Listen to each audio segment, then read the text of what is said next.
An innovation that we saw with CAFTA was the passage of capacity building legislation that provided funding to the CAFTA countries and technical assistance in order to come into compliance.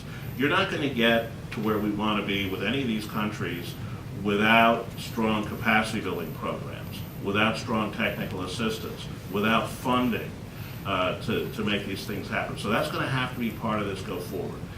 In addition to that,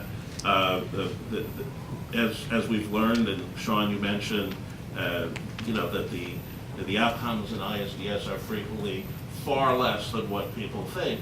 The same is true in labor, and so there has to be an ongoing. The use of the trade agreement has to be part of a larger diplomatic strategy to get progress. Finally, in my work, my colleagues and I work extensively with big global companies, most of them based in the U.S., in dealing with CSR issues like labor, human rights, environmental sustainability, et cetera.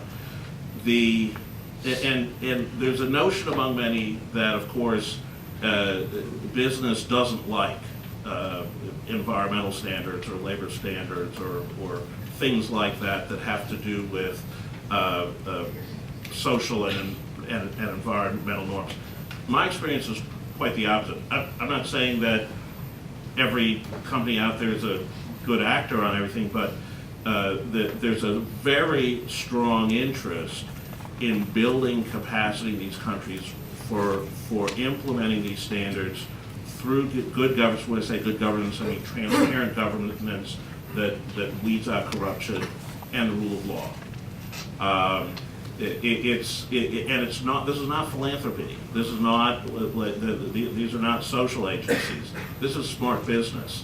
If you've got manufacturers in your supply chain that employ child labor, if you've got manufacturers in your supply chain that hire thugs to beat up workers who complain about their wages, etc., that's going to come back and haunt you. If you manufacture any kind of consumer-facing brand, whether it's, and you've all read about this, you've read about the tax on some of the apparel brands, Apple and others, they bear the brunt and they become enforcers of these norms, something that they don't want to be, really, ultimately, and something they're not that well equipped to do.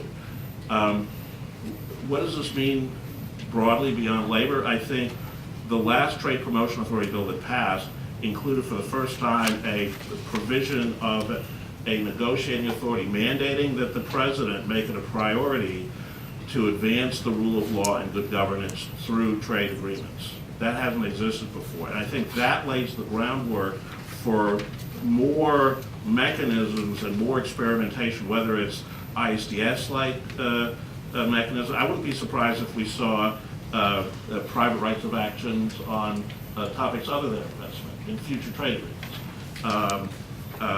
The consistency plans that map out. I'm sorry, I just want to make sure we have time for Gene and Darren. Okay, I'm not going to go through all this. So I think there's a lot of promise in the model that we've seen in the labor chapter. Thanks.